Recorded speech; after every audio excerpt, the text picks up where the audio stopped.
He's a really useful engine, you know. All the other engines, they'll tell you so. He huffs and puffs and whistles, rushing to and fro. He's the really useful engine we adore. He's the one. He's the one. He's the really useful engine that we adore. He's the one. He's the number one.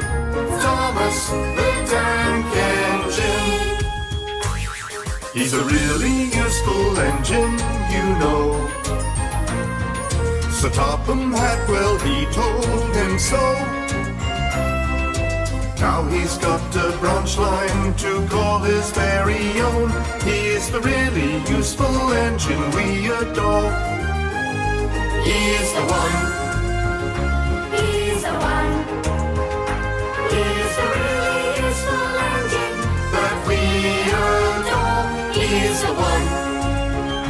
He's the number one. Thomas the Tank Engine.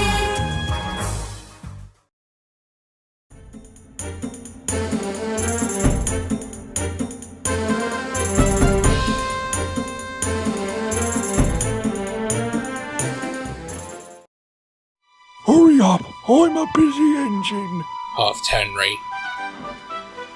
Goods arrive night and day at the docks. Sometimes Henry and the other engines work so hard that their axles ache.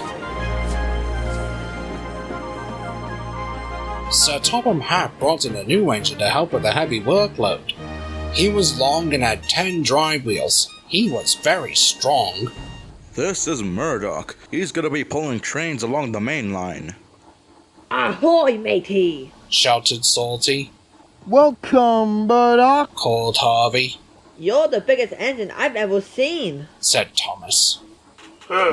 You're a little chunty lot, aren't you? Murdoch said quietly. Soon Murdoch was coupled up to a long line of heavy freight cars. His boiler strained, his wheels started to turn, and the mighty engine chuffed away. Murdoch longed for some peace and quiet. But everywhere he went it was noisy and crowded.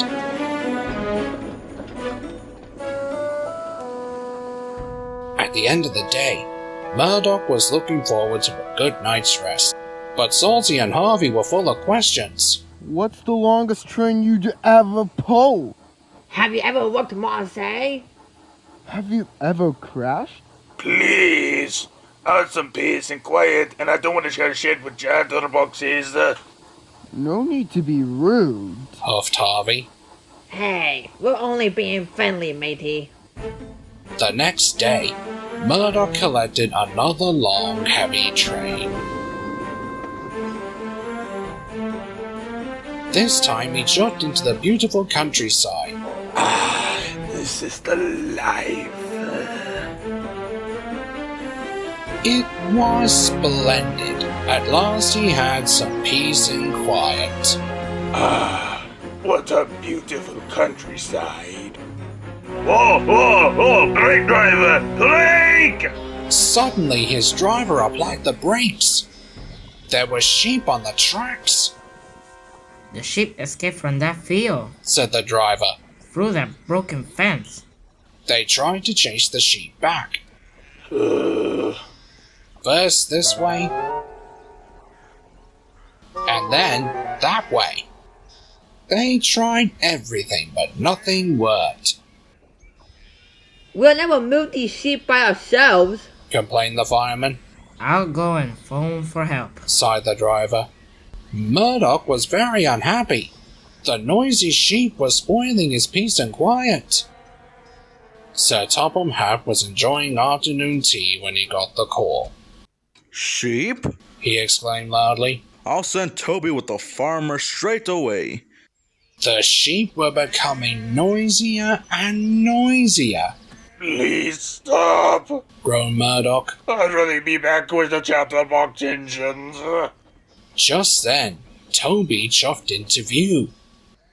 Oh, Toby, Exclaimed Murdoch. aren't we glad to see ya? Before long, the farmer and his dog went to work. And the sheep were soon safely back in their field. And Murdoch was on his way again. Thank you for your help, Toby. Much appreciated. That evening, Murdoch parted between Harvey and Salty, but Murdoch spoke first. I'm sorry I was cross. He said, I'm very pleased to share a shed with you. And we're very pleased to have your company. said Harvey, Aye, we are. added Salty. It reminds me of a story. Murdoch smiled. The sound of ba ba ba would have kept him awake, but a Salty story would send him happily to sleep.